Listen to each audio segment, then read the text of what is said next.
নমস্কার বন্ধুরা, job Xenix YouTube চ্যানেলে আপনাদের প্রত্যেককে স্বাগত। ডিএ নিয়ে অত্যন্ত গুরুত্বপূর্ণ একটি আপডেট আপনাদের সাথে শেয়ার করতে চলেছি। বন্ধুরা, ভাস্করবাবু নিজের ফেসবুক পেজে একটি গুরুত্বপূর্ণ আপডেট দিয়েছেন প্রতিটা সরকারি কর্মীর জন্য, সেটা খুবই গুরুত্বপূর্ণ। প্রথমে দেখিয়ে রাখি, ভাস্করবাবু দুটো নিউজ আর্টিকেল কিন্তু শেয়ার করেছেন, দুটো পেপার কাটিং তিনি কিন্তু শেয়ার করেছেন, যেখানে প্রথমেই বলা হয় যে বেতন বরাদ্দে খরচ হয়নি, কেন্দ্রীয় হারে ডিএ দেওয়াই যেত স্পষ্ট তথ্য। আজ বর্তমান পত্রিকায় কিন্তু এই নিউজ আর্টিকেলটি প্রকাশ হয়েছে, যেখানে খুবই গুরুত্বপূর্ণ কিন্তু কিছু তথ্য উঠে এসছে, যেটাই কিন্তু অবশ্যই ভাস্করবাবু তার ফেসবুক পেজে শেয়ার করেছে। ভাস্কর ঘোষ কী লিখেছেন, নিচে যে সংবাদপত্রের খবর শেয়ার করা হলো সেটা বর্তমানের খবর। এই সংবাদপত্র সরকারের বিরুদ্ধে কথা বলে এটা অতি বড় শাসকের সমর্থকও বলবে না। তারপরেও এরা তথ্য সরকারে তুলে ধরেছে যে সরকারের কাছে পর্যাপ্ত অর্থ থাকা সত্ত্বেও কর্মচারীদের মহার্ঘ ভাতা দেওয়া হয়নি।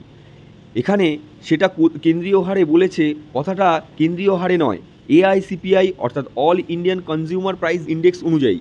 যে দাবিটা আমরা করছি সেটা বাঙালি জাতির সর্বস্তরের মানুষকে সস্তার লেবারের পরিণত করার সুনিপুণ পরিকল্পনা নিয়েই এই কাজ করা হয়েছে। তারই ফলশ্রুতি বিগত 12 বছরে কর্মচারীদের মহার্ঘ ভাতা বকেয়া পরিমাণ 82%। এর প্রতিকার না হলে সাধারণ শ্রমিক থেকে শুরু করে সকল স্তরের কর্মচারীদের বেতন যতদিন যাবে পশ্চিমবঙ্গের ততই কমতে থাকবে। তাই সংগ্রামী যৌথ মঞ্চের লড়ছে, সেটা লড়াই সাধারণ খেটে খাওয়া মানুষের অধিকারের স্বার্থে লড়াই। তো এই কথাটা কিন্তু ভাস্কর ঘোষ নিজে লিখেছেন। এইবার অবশ্যই দেখে নেবো যে নিউজ আর্টিকেলটাতে কী বলা হয়েছে। বেতনের বাজেট বরাদ্দ পরে কেন্দ্রীয় হারে ডিএ দেওয়াই যেত স্পষ্ট তথ্য। এখানে মুখ্যমন্ত্রী মমতা বন্দ্যোপাধ্যায় ক্ষমতায় আসায় অভিযোগ করে আসছেন কেন্দ্রীয় সরকার তাদের সব টাকা কেটে নিয়েছে, তাই ইচ্ছা থাকলেও সরকারি কর্মীদের বেতন বাড়াতে পারছেন না।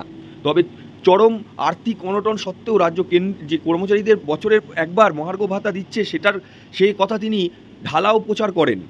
অর্থ দপ্তরের সাম্প্রতিক এক গোপন রিপোর্ট অবশ্যই মুখ্যমন্ত্রী এই দাবিকে কার্যত নস্যাৎ করে দিয়েছে। তাতে বলা হয়েছে, গত 3টি আর্থিক বছরে সরকারি কর্মীদের বেতন ও পেনশন খাতে বাজেটের বরাদ্দ অর্থের প্রায় 6,000 কোটি টাকা খরচ হয়নি। এখনও বিতর্কের সৃষ্টি হয়েছে। প্রশ্ন উঠছে, বরাদ্দ ওই টাকা চাইলে রাজ্য সরকার তো কর্মীদের কেন্দ্রীয় হারে দিয়ে দিতেই পারত, দিল না কেন? আশ্চর্য বিষয় হলো, গত 3 বছর সরকারি কর্মীদের বেতন উল্লেখযোগ্য বাড়েনি। পাশাপাশি কেন্দ্রের সঙ্গে রাজ্য সরকারি কর্মীদের বকেয়া ডিএর ফারাক বাড়তে বাড়তে নতুন বছরে প্রথম দিন থেকেই দাঁড়ায় 44%। স্বাভাবিকভাবেই প্রশ্ন উঠছে, ফি বছর হাজার হাজার কোটি টাকা কোথায় যাচ্ছে? বিরোধীদের অভিযোগ, মেলা খেলা ক্লাব অনুদানে হাজারো খরচ করতে মেতে মাটি মানুষের সরকার কর্মীদের ন্যায্য পাওনা থেকে বঞ্চিত করে তবে এই পকেট ভারী করছে। তো এক্ষেত্রে দেখতে পেলেন যে বর্তমান পত্রিকায় যখন কোনো আর্টিকেল প্রকাশ হয় অবশ্যই গুরুত্বপূর্ণ হয়ে ওঠে, কারণ আপনারা প্রত্যেকেই জানেন যে বর্তমান পত্রিকায় যখন কোনো আর্টিকেল প্রকাশ হয় তারা অবশ্যই তাদের তথ্য রেখেই তারা কিন্তু আর্টিকেল প্রকাশ করে। তো এইখানে যে প্রকাশ করা হয়েছে, ক্ষেত্রে দেখতে পাচ্ছেন যে অর্থ কমিশনের রিপোর্ট অনুযায়ী 6,000 কোটি টাকা খরচ হয়নি, অর্থাৎ কেন্দ্র সরকার যে টাকা পাঠিয়েছে সেই টাকার এখনও 6,000 কোটি টাকা কিন্তু রাজ্যের কাছে রয়েছে।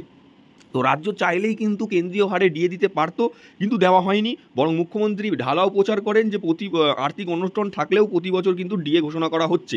তো এই আর্টিকেলটি কিন্তু আপনাদের জন্য খুবই গুরুত্বপূর্ণ, যেখানে পরিষ্কার তথ্য উঠে এসেছে এবং ভাস্করবাবু নিজে কিন্তু এই আর্টিকেলটি শেয়ার করেছেন।